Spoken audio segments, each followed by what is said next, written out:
மங்களம் வழங்கியோர் mister gold 100% கடலை எண்ணெய், குலாஸ் நாட்டு சர்க்கரை, நாகா சம்பா rava 100% pure, Nakshatra agarbatti, Ramraj linen park shirts and fabrics, V-Guard India's #1 stabilizer.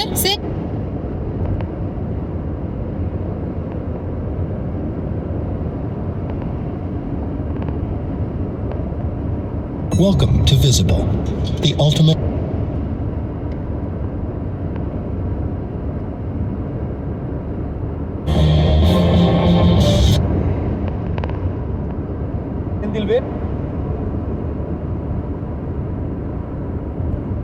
நீங்க போற பக்கம் திமுக மீதான விமர்சனங்கள் இருந்தது. அவர் என்ன சொல்றாரு, செம்மொழி தமிழாய்வு நிறுவனத்தை, மத்திய செம்மொழி தமிழாய்வு நிறுவனத்தை நாங்கள் வந்து ஆட்சி கொண்டு வந்தோம். அது ஐக்கிய முற்போக்கு கூட்டணி அரசு இருக்கின்ற பொழுது, முத்தமிழ் டாக்டர் கலைஞர் இருக்கின்ற பொழுது 2008 கொண்டு வந்து, முதல்ல பெங்களூர்ல இருந்து அப்புறம் 2008 தமிழ்நாட்டுக்கு கொண்டு வந்த ஒன்று. அதை வந்து அவர் கணக்கில் சேர்த்துட்டார். இதுவரைக்கும் ஏதோ திருக்குறள் வந்து உலக மொழிகளில் மொழிபெயர்க்கவே படாத மாதிரியும் இவர் வந்த பிறகு மொழிபெயர்ப்பு செய்தது பொருள். 2014 பாஜக ஆட்சிக்கு வருவதற்கு முன்பாக வரை 82 உலக மொழிகளில் வந்து திருக்குறள் மொழிபெயர்க்கப்பட்டது. இந்த பட்ஜெட்டில் கூட தமிழ்நாடு அரசு கிட்டத்தட்ட 130 லட்சம் ரூபாயை வந்து மொழிபெயர்ப்பிற்காக தன்னந்தன் அரசு அறிவித்திருக்கிறார். அப்போ மொழிபெயர்க்கவே படலை அப்படிங்கிற ஒரு தோற்றத்தை ஏற்படுத்துகிறார். அடுத்தது இன்னொரு பச்சை பொய்யை சொல்றாரு. நான் வந்து தொடர்ந்து தமிழ்நாட்டில் சொல்றேன், பொறியியல், மருத்துவம் உள்ளிட்ட கல்விகள் வந்து தமிழில் கொடுக்கப்பட வேண்டும், அதை ஏற்றுக்கொள்ள மறுக்கிறார்கள். பொறியியல் கல்வி தமிழ்நாட்டில் 2006 கொண்டு வந்தார் முத்தமிழ் டாக்டர். எப்படி உங்களால் பொய் சொல்ல முடியும்? மற்ற மாநிலங்களில் அந்தந்த மாநில மொழிகளில் மருத்துவ கல்வியை வழங்கப்படுகிறது ஒரு பொய்யை சொல்றாரு. போஜ்பூரியில் கொடுக்குறீங்களா மருத்துவ கல்வியை? ராஜதானியில் கொடுக்குறீங்களா? குஜராத் மொழியில் நீங்கள் கொடுத்துட்டு இருக்கிறீங்களா? யாருக்கிட்ட கதை விடுறீங்க? அப்போது நீங்கள் என்ன செய்கிறீங்கன்னா, இங்கிலீஷில் மட்டும் இருந்ததை சில மாநிலங்களில் மத்திய பிரதேசில் 2022 கொண்டு வந்தீங்க, ஹிந்திலையும் கொண்டு வரலான்னு சொன்னீங்க. அதுக்கு எதிர்ப்பு வந்துச்சு, ஆதரவு வந்துச்சு, அவ்வளோதான். நீங்கள் இன்னொரு மாநில மொழின்னு சொல்கிறதே ஹிந்தியை மட்டும்தான் சொல்கிறீங்க. எந்த மாநில மொழியில் குறைஞ்சபட்சம் குஜராத்தில் எல்லா மெடிக்கல் காலேஜும் வந்துருச்சு. அப்போது ஒரு உள்துறை அமைச்சர் இவ்வளவு பொய் சொல்வது அப்படிங்கிறது ஏற்கத்தக்கதல்ல. அதை முதல்ல நான் சொல்லிட்டு அடுத்தது வந்துடுறேன். இப்போ இந்த அலையன்ஸ் என்னவாகும் அப்படின்னு பார்த்தீங்கன்னா, இது எதிர்பார்த்த அலையன்ஸ். இப்போ இதில் யாருக்கு நெருக்கடி அப்படின்னு கேட்டிங்கன்னா, ஓபிஎஸ் டிடிவி என்ன செய்யப்படுறது அடுத்த கேள்வி. ஏன்னா எடப்பாடி பழனிசாமி வச்ச ஒரே டிமாண்ட் அப்படிங்கிறது ஒற்றை தலைமை தான். ஓபிஎஸ் திருப்பி உள்ள கொண்டு வரது பேசக்கூடாது, அதிமுகவுக்குள்ள அவரை கொண்டு வருவதை பற்றி பேசக்கூடாது. அப்போ ஏற்கனவே நான் தொடர்ந்து சொல்லிட்டு வரேன், திருமதி வி.கே. சசிகலா அவர்கள், டிடிவி தினகரன் அவர்கள், ஓபிஎஸ் அவர்கள் உள்ளிட்டவர்களை பாஜக கைவிட்டு விட்டது, அல்லது திருமதி வி.கே. சசிகலா அவர்கள், டிடிவி தினகரன் உள்ளிட்டவர்களை பாஜக தான் பழிவாங்கியது அப்படிங்கிற ஒரு பார்வை முக்குளத்தோர் சமூக மக்களிடம் இருக்கிறது. அந்த கோபத்தை தணிப்பதற்காக நிச்சயமாக முக்குளத்தோர் சமூகத்தில் இருந்து நயனார் நாகேந்திரனை அவர்கள் தலைவராக்குவார்கள் அப்படிங்கிறத நான் வெளிப்படையாக எல்லா ஊடகவாதிகளையும் பதிவு பண்ண ரெக்கார்டு இருக்குது. நீங்கள் அதை நோக்கி தான் நகர்ந்துருக்காங்க. இது எதுக்கு அப்படின்னு கேட்டிங்கன்னா, நீங்கள் வந்து இனிமேல் ஓபிஎஸ்ஸை எதை நோக்கி நகர்த்துவாங்கன்னா, ஒருவேளை பாஜக இணையலாம், அதை நோக்கி நகர்த்திடும். நீங்கள் வந்து தமாக தலைவர் கூட அதை நோக்கி நகர்ந்தாலும் ஆச்சரியம் இல்லை என்பது கொண்டு செய்தி வருகிறது. நான் இதை விமர்சனமாகவோ அல்லது அவர்களோட குறைமதி கூட செய்து சொல்கிறேன். அதை நோக்கி நகரக்கூடும். அது வரும்போது நம்ம பேசலாம் அதை பற்றி. ஸோ கூட்டணி அப்படின்னு வருகின்ற பொழுது இப்போ இவங்களுக்கு ப்ளஸ் அண்ட் மைனஸ் நிச்சயமாக ஒரு டஃப் ஃபைட்டை கொடுக்கக்கூடும். அது எந்த புள்ளியில் டஃப் ஃபைட் டிஎம்கே கண்டிப்பாக ஒரு கடும் போட்டியை கண்டிப்பாக கொடுப்பதற்கான வாய்ப்பு. 2021 இதே கூட்டணி தான் இருந்தது, இதே கூட்டணி தேர்தல் செஞ்சாங்க. அப்போ டஃப் ஃபைட் இல்லை, அதுவே டஃப் ஃபைட் தான். அது டஃப் ஃபைட் இல்லையா நான் எடுத்துக்க மாட்டேன். ஏன்னா 10 வருஷம் ஆன்டி இன்கம்பன்சி, ஜெயலலிதா அம்மையாருடைய மரணம், ஓபிஎஸ் சிபிஎஸ் சண்டை, இவ்வளோ பிரச்சனை, சசிகலா வழக்கு, சிறை சென்று, இதுக்கெல்லாம் தாண்டி அவங்க வந்து கிட்டத்தட்ட 70 இடங்களுக்கு மேலே கூட்டணியாக அவர்கள் கைப்பற்றினார்கள் அப்படிங்கிறது உள்ளபடி அது டஃப் ஃபைட் தான் நான் இந்த அளவில் பார்க்குறேன். அப்போ வந்து அது 10 வருஷம் ஆன்டி இன்கம்பன்சி. இப்போ ஒரு 5 வருஷம் டிஎம்கே அரசு இருந்து இவர்கள் வருகிறது. விஜயனுடைய வருகை அது யாருடைய வாக்குகளை என்ற இடத்திலிருந்து ஒருவேளை அது வந்து ஒரு போட்டியை யாருக்கு கொடுக்கப்படும், திமுக கொடுக்கப்படும். ஆனால் இந்த கூட்டணி சந்திக்கக்கூடிய சவால்களாக என்ன இருக்கும் அப்படின்னு பார்த்தீங்கன்னா, எது ஏடிஎம்கே பிஜேபி அலைன்ஸ் சந்திக்கக்கூடிய சவால்களாக என்ன இருக்குன்னு பார்த்தீங்கன்னா, டிடிவி தினகரன் உள்ள கம்ப்ளைண்ட் பண்ணுறாங்க. இப்போ டிடிவி தினகரன் வேற ஒரு கட்சி, அவர் அதிமுகவுக்கு இப்போதைக்கு உரிமை கொண்டாடுறதா எனக்கு தெரியல. அமமுகன்னு தனியாக ஆரம்பிச்சிட்டார். ஆனாலும் அப்படியே ஒருவேளை அவர் வேற ஒரு கட்சியாக, இப்போ தமாக மாதிரி, அண்ணன் ஜான் பாண்டியன் மாதிரி அவர் வந்து அதிமுக பாஜக அலைன்ஸ் அவருக்கு ஒரு கட்சியாகவே உள்ள இருந்தாலும் கூட டிடிவி தினகரன் ஆதரித்து எடப்பாடி பழனிசாமி பிரச்சாரம் பண்ணுவாங்க. ஓபிஎஸ் இவங்க என்ன செய்ய போகிறாங்க? இதெல்லாம் வந்து திருப்பியும் தென் மாவட்டங்களில் திருச்சிக்கு தெற்கே திருநெல்வேலி வரைக்கும் உங்களுக்கு ஒரு பெரிய தலைவலி, பெரிய செல்வாக்க கண்டிப்பாக. இப்போ நீங்கள் சொல்கிற மாதிரி இது வந்து ஒரு டஃப் ஃபைட்டாக டிஎம்கே இருக்குன்னு பார்த்தாலும் கூட அண்ணாமலை சொன்ன சில விஷயங்கள் இதில் பொய்த்து போன ஒரு அர்த்தமாக தான் பார்க்குறேன்.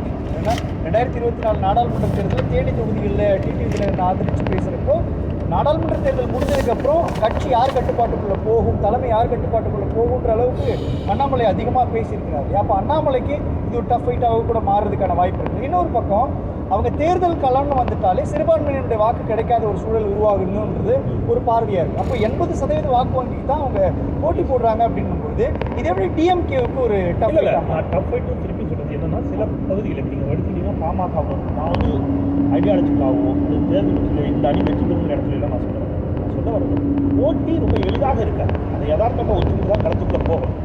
விருப்பம் என்பது வேறு, யதார்த்தம் என்பது நான் பலமுறை சொன்னேன். என்னுடைய விருப்பம் மீண்டும் திராவிட முன்னேற்ற கழக தலைமையிலான கூட்டணி வெற்றி பெற வேண்டும்.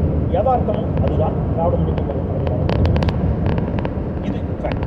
இன்னொரு யதார்த்தம் என்னன்னா, அந்த வெற்றி அவ்வளவு எளிதாக திமுக சாத்தியப்படுமா இந்த போட்டிக்கு கொஞ்சம் வந்து இன்னும் கூட கொஞ்சம் அவங்க வந்து கடுமையாக உழைக்க வேண்டும் அப்படிங்கிறது. ஏன்னா பாட்டாளி மக்கள் இன்னமும் வட மாவட்டத்தில் அவர்களுக்கான சாலிடான ஒரு ஓட்டு பேங்கை வைத்திருக்கிறார்கள், வலுவாக இருக்கிறார்கள்.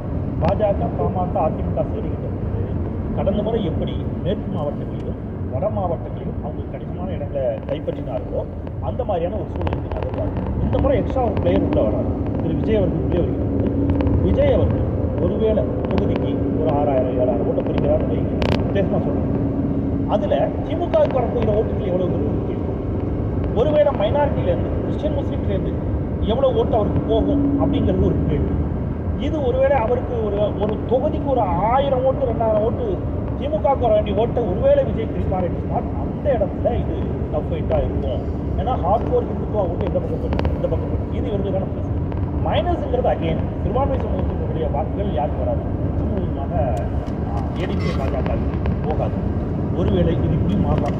ஏடிஎம்கே பாஜக கூட்டணி வைத்த காரணத்தினால் விஜய்க்கு வாக்களிக்கலாம் என்று இதுவரை நினைத்திருந்த கிறிஸ்தவ இஸ்லாமிய நம்முடைய வாக்குகள் பிரிவதால் அது ஏதோ ஒரு இடத்துல பாஜக அலையன்ஸுக்கு சாதகமாக போய்விடக்கூடாது என்று சொல்லி முற்று முழுவதுமாக தன்னுடைய நிலைப்பாட்டை மாற்றி திமுக அலையன்ஸுக்கு வாக்களிக்கக்கூடிய சூழலும் உருவாக்கும். இது எல்லாமே நான் வந்து இதுதான் வந்து இதுவும் இதற்கான வாய்ப்பு அப்படிங்கிறத நம்ம வந்து அடுத்தடுத்த நாட்களில் தான் வந்து பார்க்கணும். பெரிய சேலஞ்ச் அலையன்ஸ் இன்றைக்கி வந்து எடப்பாடி அப்படி மக்கள் போயிட்டு வந்து பேசிக்கிறாங்க. மரியாதைக்கு அமித்ஷா என்ன சொல்கிறாரு, தமிழ்நாட்டில் சில தேவையில்லாத பிரச்சனை எடுத்து டைவர்ட் பண்ணுறாங்க. அவரை பொறுத்தவரை எதெல்லாம் தேவையில்லாத பிரச்சனையாக இருக்குது, நீட் தேவையில்லாத பிரச்சனையாக இருக்குது, மும்மொழி கொள்கை தேவையில்லாத பிரச்சனையாக இருக்குது, டீலிமிட்டேஷன் தேவையில்லாத பிரச்சனையாக இருக்குது. எடப்பாடியால் பதில் சொல்ல முடியாமல் இப்போ இதுதான் இந்த கூட்டணியுடைய பெரிய பலவீனம் சென்றார். ஏன்னா நீட்டில் எடப்பாடி பழனிசாமியோட பார்வைன்னா அதிமுக பார்வைன்னா நீட், டீலிமிட்டேஷனில் அதிமுக பார்வைன்னா தமிழ்நாட்டு திமுக அரசினுடைய பார்வை சிக்கலாக இருக்குது. மும்மொழி கொள்கையில் இந்த பார்வை தான். அப்போ திமுகவோட ப்ளஸ் என்னன்னு பார்த்தீங்கன்னா, ராகுல் காந்தி தமிழ்நாட்டுக்கு வர வைத்து ராகுல் காந்தி வாயால் சொல்ல வச்சாங்க, நாங்கள் ஒன்றியத்தில் ஆட்சி பொறுப்பு வந்தால் விரும்பாத மாநிலங்களுக்கு நீட்டு விலக்கு தருவோம், கல்வியை மீண்டும் மாநில பட்டியலுக்கு சொல்ல வச்சாங்க. அப்போ திமுக ஒரு கட்சியோட அலையன்ஸ் வைக்கிறது, பாஜக அவர்களும் காங்கிரஸாக இருக்கும். நாங்கள் சொல்வதை நீங்கள் கேளுங்கள், எங்கள் கொள்கையை நீங்கள் ஏற்றுக்கொள்ளுங்கள் என்று அவங்களை அழுத்தம் கொடுத்து கன்வின்ஸ் பண்ணிட முடியுது. எடப்பாடி பழனிசாமியால் அது முடியுமா? இப்போ 2026 சட்டமன்ற தேர்தலுக்குள்ள இந்த கொள்கைகளை திமுக அதனுடைய கூட்டணி கட்சிகள் முன்வைத்தால் இதுக்கு பதில் சொல்ற இடத்தை நோக்கி அவங்களால நகர முடியாது. நான் ஏற்கனவே சொல்லியிருக்கேன். நீங்க 2009 திமுக அலையன்ஸ் ஏற்பட்ட சிக்கலை என்னன்னு கேட்டீங்கன்னா, காங்கிரஸ் மீது என்னெல்லாம் குற்றம் சாட்டி சொல்லப்பட்டுச்சோ அது எல்லாத்துக்கும் சேர்த்து திமுகவையும் சேர்த்து கேள்வி ஆரம்பிச்சு. திமுகவுக்கு ஒரு நெருக்கடி எங்கேருந்து வச்சுன்னா, காங்கிரஸ் நோக்கிய கேள்விகள் திமுகவை நோக்கி பாய்க்கும். ஏன்னா திமுகவும் காங்கிரஸ் அலையன்ஸ். இப்போ காங்கிரஸ் ஏதாவது ஒரு தவறான முடிவு எடுத்துச்சுன்னா அதுக்கு திமுகவும் பொறுப்பேற்க வேண்டிய ஒரு நெருக்கடிக்கு தள்ளப்பட்டுச்சு திமுக. அதுவே 2011 அவங்களுக்கு ஒரு செட்பேக் ஆச்சு, 2001 நாடாளுமன்றத்தில் ஒரு சின்ன செட்பேக் ஆச்சு. இப்போ அந்த இடத்துக்கு அதிமுக தான். இனி வரக்கூடிய இந்த ஓராண்டில் தமிழ்நாட்டுக்கு நிதி தர மாட்டாங்க அப்படின்னு பாஜக சொல்லிச்சுன்னா கேள்வி அதிமுக போயிடுவாங்க. அதிமுக தமிழக பகுதி அப்படிங்கிற மாதிரி என்ன செய்யப்படுது, திமுகவினரால் விமர்சிக்கணும். பாருங்கள், தமிழ்நாட்டுக்கு வந்து நிதி தரல, மும்மொழி கொள்கையில் பிரச்சனையாக இருக்குது, டீலிமிட்டேஷனில் பிரச்சனையாக இருக்குது, நீட்டுக்கு பிரச்சனையாக இருக்குது. இது எல்லாமே இது வரைக்கும் அதிமுகவும் சேர்ந்து அடிச்சிட்டாங்க பாஜகவை இந்த நாடாளுமன்ற தேர்தலுக்கு. இனி அந்த சிக்கல் அதிமுக வருகிறது. இந்த அலையன்ஸ் ஒரு நம்பகத்தன்மை அப்படிங்கிறது இல்லை. இப்போ இந்த நம்பகத்தன்மை இடத்துல தான் ஒரு கேள்வி இன்னைக்கு திமுகவினுடைய எம்பி கனிமொழி முன்வைக்கிறாங்க. பாஜக அதிமுக கூட்டணின்றது இனிமேல் சாத்தியம் கிடையாது, பாஜகவோடு இனிமேல் நாங்கள் கூட்டணி வைக்க மாட்டோம்னு சொன்னவங்க இப்போ கூட்டணி வச்சிருக்கிறாங்களே, அப்போ அதிமுகவோட நம்பகத்தன்மை கேள்விக்குள்ளாயிருச்சா? அது பொலிட்டிக்கல் மாட்டாங்க. நான் இது வந்து திமுக அணியில் இருக்கக்கூடிய கட்சின்னு சொல்லி இல்லை, இந்த மக்கள் இதை எப்படி பார்ப்பாங்க? மக்கள் அப்படி பார்க்க மாட்டாங்க. அது வந்து கனிமொழி அவர்கள் ஒரு சீனியர் பொலிட்டிஷியன், ஒரு பொலிட்டிக்கல் ஸ்டேட்மெண்ட்டை தான் நம்ம எடுத்துக்கணும். அப்படி பார்த்தீங்கன்னா நீங்கள் திமுக இருக்கக்கூடிய நான் ரொம்ப வெளிப்படையாக பேசுகிறேன். திமுகவில் இருக்கக்கூடிய கட்சிகளும் என்ன செஞ்சுருக்காங்க, திமுகவோட கூட்டணி சேர மாட்டோம்னு சொன்ன வரலாறு. பாட்டாளி மக்கள் கட்சி திராவிட கட்சிகளோடு உச்சபட்சமாக அவர் பயன்படுத்திய வார்த்தையை நான் அந்த மேடையில் பயன்படுத்த விரும்புகிறேன். 2 திராவிட கட்சிகளோடும் கூட்டணியே கிடையாதுன்னு அவர் சொல்லியிருக்காரு. பாஜக சொல்லியிருக்கு, திமுக சொல்லியிருக்கு, அதிமுக சொல்லியிருக்குது. இது வேறு. ஆனால் இப்போ இன்னைக்கு விசிகாட்ட கேட்டிங்கன்னா இதே விசிகா திமுகவோட கூட்டணி வைக்காத காலம் உண்டு. நம்ம ஒன்னியர் இருக்கிறார். ஆனால் இன்னைக்கு ஏன் திமுக அலைன்ஸில் இருக்கிறோம்னு கேட்டிங்கன்னா எழுச்சி தமிழர் திருமாவர்கள் தெளிவாக ஒரு விளக்கம் கொடுக்குறாரு. எஸ், எங்களுக்கு திமுகவோட முரண்கள் இருக்குது. ஆமாம், முரண்கள் இருக்குது. ஆனால் பேராபத்து பாஜக. அப்போ அந்த ஒரு இடத்துல எங்களுக்கு எல்லா கருத்துக்களிலும் ஒரு ஒத்திசைவான போக்கு இல்லாவிட்டாலும் பாஜக என்ற அந்த மதவாத சக்தியை வீழ்த்துவதற்கு நாங்கள் எல்லோரும் ஓரணி நிற்கிறோம், நிற்க வேண்டும் இடத்துக்கு வந்துட்டாங்க. அப்படி ஸ்ட்ராங்காக சொல்லி வாக்காளர்களை கன்வின்ஸ் பண்ணுவதற்கான பாயிண்ட்ஸ் எதுவும் யாருக்கும் கிடையாது, அதிமுக கிடையாது. வெறும் திமுக எதிர்ப்பு அல்லது ஊழல் எதிர்ப்பு போன்ற வாதங்களை மக்கள் ஏற்றுக்கொள்ள மாட்டாங்க. ஏன்னா இதே அதிமுக ஊழல் குற்றச்சாட்டுகளை மிகச் சமீபம் வரைக்கும் பாஜக வைத்திருக்கிறது, வழக்குகள் நிலுவையில் இருக்கிறது. ஸோ ஊழல் குற்றச்சாட்டுகளை மட்டும் வந்து திமுக மீது வைத்து ஒரு கூட்டணியை கட்டமைப்பது என்பது அதிமுக மீது ஒரு பெரிய நம்பகத்தன்மை இந்த கூட்டணிக்கு ஏற்படுத்துவது. டாக்டர் ஸ்ரீதர், நீங்கள் இப்போது செந்தில்வேல் சொல்லக்கூடிய ஒரு புள்ளி லாஜிக்காக சரியாக தானே இருக்குது. நீங்கள் அதிமுக பாஜக கூட்டணி அமைப்பதற்கான ஒரு ஜஸ்டிஃபிகேஷன்றது ஒன்று வேணும் இல்லையா, நியாயப்படுத்துதல் அப்படின்னு. அந்த நியாயப்படுத்துதல் இல்லையே அப்படின்ற ஒரு பார்வை இருக்குல்ல. இதே அரங்கத்தில் நான் அதாவது திமுகவுடைய ஆட்சியை 2026 கீழே இறக்கணும். இந்த யதார்த்தத்தை திமுகவுடைய அலையன்ஸுடைய இன்றைய ஸ்டேட்டஸ் ஸ்ட்ராங் பொசிஷன், இன்றைய ஸ்டேட்டஸ் நீங்கள் கருத்தில் கொண்டு இங்கே ஆட்சி மாற்ற வேண்டும் என்று விரும்பினால் ஒரு ஆல்டர்னேட்டிவ். அது வந்து அரசியல் வந்து இன்றைக்கி சொன்னதை ஏன் சொன்னீங்க, நாளைக்கு ஏன் சொன்னீங்கன்னா அரசியல் ஒரு அகராதியே கிடையாது. எது வேணால் இன்றைக்கி எப்படி வேணால் நடக்கும். அது அரசியல், அதுதான் அரசியல். அந்த வகையில் மக்கள் ஒவ்வொரு கட்சிக்காரர்களும் ஒவ்வொரு கட்சி தலைவர்களும் கட்சிக்காரர்களோட ஒப்பீனியன் கேட்குறாங்க இல்லையோ, மக்களுடைய பர்செப்ஷன் என்ன நிலவரம், அதாவது கூட்டணி என்ன இருந்தது ஒரு பாய்கரப்பட்டல் தான். எந்த பக்கம் காத்தடிக்குதோ அந்த பக்கம் போகணும். அதுதான் கூட்டணி. இப்போ அதிமுக பாஜக பக்கம் காத்தடிக்குதா? ஆமாம், அதான் சொல்லுவாங்க. அதாவது மக்கள் என்ன சொல்கிறாங்க, கட்சிக்காரர்கள் ஒரு பக்கம், மக்கள் பொதுமக்கள் கட்சி சாராதவர்கள் திமுக ஆட்சி போகுது. இங்கே நிறைய சொன்னாங்க, நிறைய வாக்குறுதிகள் கொடுத்தாங்க. இந்த காலை உணவு திட்டம் பண்ணுறாங்க, இலவச பசு கொடுக்குறாங்க, அப்புறம் இந்த மாணவர்களுக்கு 1000 கொடுக்குறாங்க, பெண்களுக்கு 1000. இதை தவிர பல பிரச்சனைகள் இருக்கு. அதனால் வந்து அவங்க சொல்கிறாரு, நாங்கள் நம்பி வாக்களித்தோம், எங்கள் நம்பிக்கைக்கு எங்கள் நம்பிக்கை நாங்கள் நீங்கள் சொல்கிறத புரிஞ்சுக்க முடியுது. ஆனால் ஒரு புள்ளியை அவங்க வந்து திமுக கூட்டணி வைக்க இல்லையா, திமுக கூட்டணின்றது ஒரு கொள்கை கூட்டணி அப்படின்ற ஒரு சித்தாந்த கூட்டணின்னு சொல்கிறாங்க. ஆனால் அதிமுக பாஜகவுடைய கூட்டணின்றது கொள்கை கூட்டணின்னு ஒரு இடத்த ஒரு பிரச்சாரத்தை உருவாக்குனாங்கன்னா அதுக்கு பதிலடியாக நீங்கள் எதை நீங்கள் முன்வைக்க முடியும்? நீங்கள் திமுக ஒரு ஐடியாலஜிக்கல் கூட்டணியில் போகும்போது ஒரு ஐடியாலஜியை ஃப்ரேஸ் பண்ணி அதை அந்த மக்கள்கிட்ட சொல்லிட்டு, அதிமுக கூட்டணி மக்கள் கட்சிக்காரர்கள் பொதுமக்கள் கட்சி சாராதவர்களுடைய கான்செப்டை தான் முன்ன வைக்கும். மக்கள் என்ன நினைக்கிறார்கள், மக்களுடைய ரீப்ரொடக்ஷன் என்ன, மக்கள் என்ன விரும்புகிறாங்க, மக்களுக்குள்ள என்ன எதிர்பார்ப்பு, அதைத்தான் தேர்தல் பரப்புரையாக செய்யுமே தவிர. ஆனால் இப்போ இந்த இடத்துல தேர்தல் பரப்புரை செஞ்சாலும் கூட டிடிவி தினகரனுக்கு ஒரு அதிருப்தி உருவாயிருக்கு, ஓபிஎஸ்க்கு ஒரு அதிருப்தி உருவாயிருக்கு. ஏன்னா அவங்களும் ஒருங்கிணைந்த அதிமுக தேவைன்னு வலியுறுத்துறாங்க, பாஜக அதை செஞ்சிடும் நம்புனாங்க. ஆனால் இன்னைக்கு டிடிவி தினகரனும் ஓபிஎஸ் சசிகலாவுடைய நிலைமை என்னவா இருக்குன்னு தெரியல. கேசி பழனிசாமியும் ஒரு அதிருப்தியை வெளிப்படுத்திட்டு இருக்காரு, அதே மாதிரி புகழேந்தி அதிருப்தி வெளிப்படுத்துறாரு. இப்போ அதிமுகவுடைய ஒருங்கிணைவு மூலமாகத்தான் பாஜக கூட்டணி சாத்தியம் அப்படின்ற ஒரு பேச்சு மாதிரி எந்த புள்ளியில ஓபிஎஸ் தலைமையின் கீழ் பாஜக கூட்டணின்ற புள்ளியை நோக்கி நகர்ந்துருக்கு, அது பின்னடைவா மாறாதா? நல்ல பாயிண்ட், நல்ல கேள்வி, நிதர்சனமான ஒரு கேள்வி. இதுக்கு பொதுமக்கள் பதில் சொல்லுவாங்க, சொல்கிறாங்க. அந்த ஒட்டுமொத்தமாக நியூக்ளியஸ் ஆஃப் தி ஸ்டேட்மெண்ட் எப்படின்னா பொதுமக்களுடைய கான்செப்ட், பொதுமக்கள் என்ன நினைக்கிறாங்க, பொதுமக்கள் யாருக்கு வாக்களிக்க போனாங்க, பொதுமக்களுடைய வாக்குகளை எப்படி நம்ம ஸ்ட்ரீம்லைன் பண்ணுறது, அதை எப்படி ஒருமைப்படுத்துறது, அந்த வாக்குகளை வாக்காக மாற்றுறது எப்படி அப்படிங்கிற புள்ளியில் இந்த கூட்டணி வந்து ஒரு டேக்கப் பிரமாதமாக இருக்குது. இதில் ஒரு நீங்கள் சொன்ன கேள்வி திரும்பி சொன்னேன், எம்பசைஸ் பண்ண சொன்னேன். எடப்பாடி அவர்களுக்கோ அண்ணாமலை அவர்களுக்கோ இன்னும் பல தலைவர்களுக்கோ அல்லது பிஜேபிக்கோ மனமாச்சனைகள் இருக்குது. ஆனால் இங்கே என்னாச்சு, மனமாச்சனைகள்லாம் ஓரளவுக்கு அயன் அவுட் பண்ண முடியும். இனி ஒரு காலங்களில் இன்னும் அது சரிப்படுத்தணும். அதுதான் ஒரு தேர்தலில் நான் தான் சொன்னேன், அரசியல் கூட்டணி என்பது, தேர்தல் கூட்டணி என்பது 26க்கு மிகச்சிறந்தமான ஒரு உதாரணம் ஒரு பாய்மரம்.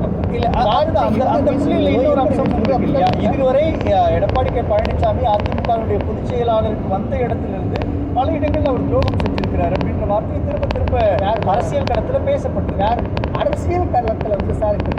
டிடிவி தினகரனே சொல்லியிருக்காங்க. அதான் சொல்கிறேன், இதெல்லாம் தினகரன் சொல்லியிருக்கிறாரு, ஓபிஎஸ் சொல்லியிருக்கிறாரு. ஒரு பெரிய அதிசயமே இல்லை, ஒரு ஆச்சரியம் இல்லை. ஒரே ஒரு கேள்வி, ஈரோடு கிழக்கு இடைத்தேர்தலில் கூட பாஜக வேட்பாளர்கள் களத்தில் நிறுத்தப்பட்டாங்கன்னா நாங்கள் ஆதரவு தரோம் அப்படின்ற இடத்தை நோக்கி அவங்க நகர்ந்தாங்க இல்லையா ஓபிஎஸ். ஆனால் இன்னைக்கு அந்த ஓபிஎஸ்னுடைய நிலைமை என்னன்ற ஒரு கேள்வி வரும்பொழுது அதுக்கு ஜஸ்டிஃபை பண்ணிடுமா பாஜக?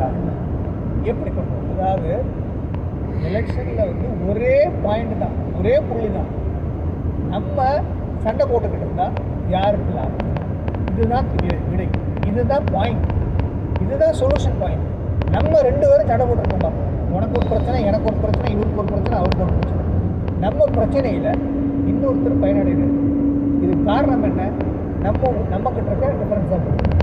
ஸோ நம்ம டிஃபரன்ஸ் ஆஃப் ஒப்பீனியனை மெயின்டைன் பண்ணோம்னா we lose the battle. நம்ம டிஃபரன்ஸ் ஆஃப் ஒப்பீனியனை கொஞ்சம் அண்டர்மைன் பண்ணிட்டு நம்ம வந்து டார்கெட்டை வந்து அச்சீவ் பண்ணணும்னு நினச்சோம்னா நம்ம இதெல்லாம் விட்டுணும். இது செகண்டை பின்தள்ளிட்டு நம்ம அதை ப்ரையாரிட்டைஸ் பண்ணணும் அப்படின்னா எனக்கு புரிஞ்சிக்க முடியுது. ஆனால் இந்த கேள்விக்கான பதிலை அதிமுக பாஜகவில் இருக்கக்கூடிய நிர்வாகிகள் தலைவர்கள் ஒத்துக்கலாம். ஆனால் அதிருப்தியாளர்களாக இருக்கக்கூடிய அதிமுகவுடைய நிர்வாகிகள் இதை ஒத்துக்குவாங்களான்ற இதுவும் நல்ல கேள்வி. கரெக்டாக பாயிண்ட் பண்ணுங்க. இப்போ என்ன தெரியுமா, வர்றதுக்கு முன்னாடி நான் தான் கேட்டேன், நல்ல alliance, viable alliance, vibrant alliance, இந்த கன்வெர்ட்டபிலிட்டி, அந்த அந்த கூட்டணியில் அந்த பூத்தில் இவங்க எல்லாம் கலந்து வேலை செய்யறதுக்கு அதிமுக தொண்டர்களும் பாஜக தொண்டர்களும் இப்போவுமே தயாராகிட்டாங்க. இப்போ இந்த நிமிஷத்தில் யூ கேன் கிராஸ் செக். நீங்கள் உங்களுக்கு யாராவது உங்கள் ஊரில் தெரிஞ்சவங்க இருந்தால் கேட்டு கூட சொல்லுங்கள், தப்பு இல்லை. அதனால் பாஜக தொண்டர்கள் மற்ற பாஜக தலைமையில் உள்ள மற்ற கூட்டணி கட்சி தொண்டர்கள் அதிமுகவோடு இணைந்து செயலாற்ற 26 பயங்கர குஷியாக சந்தோஷமாக முன்னேற்பாடு செய்து இப்போ ஆயத்த பணிகள் அவர்கள் மனதளவிலும் உடலளவிலும் தயாராகிட்டார். தென் மாவட்டங்களில் தமிழ்நாட்டில்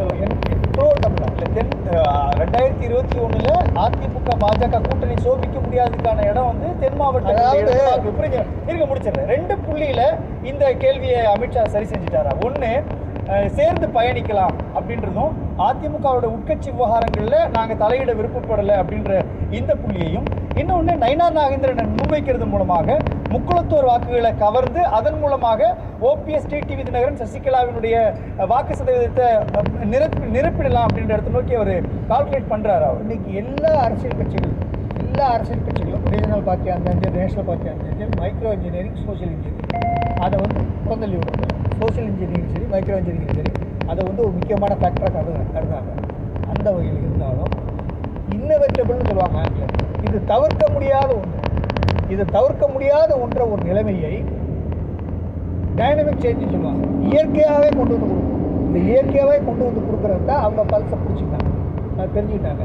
இதனால் இந்த சிச்சுவேஷன் அவேர்னஸ் புரிஞ்சுக்கிட்டு, இந்த ஸ்திரத்தன்மையை புரிஞ்சுக்கிட்டு, இந்த சூழ்நிலையை சாதகமாக பயன்படுத்த தவறினால் 2019-21 தேர்தல் மாதிரி ஆகிரும் அப்படிங்கிற ஒரு ரெப்பர்கேஷனை அனுபவிச்சதன் விளைவாக இனி அந்த தவறை செய்யக்கூடாது என்பது ஒரு கலெக்டிவாக இன்க்ளூசிவ் பார்ட்டிஸ் வேணும். இதில் சின்ன விஷயங்கள், சின்ன பிரச்சனை எல்லாம் நான் ரொம்ப உடச்சே பேசுகிறேன்னு டாக்டர், உங்களுக்கு தெரியாது கிடையாது. தென் மாவட்டங்களில் முக்குளத்தோர் வாக்குகளை நீங்கள் பெறுறதுக்கு நயினார் நாகேந்திரனுடைய வருகை மட்டும் போதுமா? அந்த இடத்த மட்டும் நிரப்பிட்டால் முக்குளத்தோர் வாக்கு கிடைச்சிருமா? சசிகலாவுக்கு ரோல் இல்லையா? டிடிவி தினகரனுக்கு ரோல் இல்லையா? ஓபிஎஸ்க்கு ரோல் இல்லையா அப்படின்ற பார்வை இருக்குல்ல. ஏன்னா சசிகலா ஜெயிலுக்கு போனதே பாஜகவால் தான் அப்படின்ற ஒரு பார்வை ரொம்ப தென் மாவட்டங்களில் அடி மட்டத்தில் போய் சேர்ந்துருக்கிறப்போ நயினார் நாகேந்திரன் அந்த இடத்துல கொண்டுட்டு வந்து நிறுத்துறது மூலமாக இது எல்லாத்தையும் மூடி மறைச்சிட முடியும். அதாவது ஒரு கான்செப்ட், அதாவது ஒரு திட்டை பிரச்சாரம் 1-to-1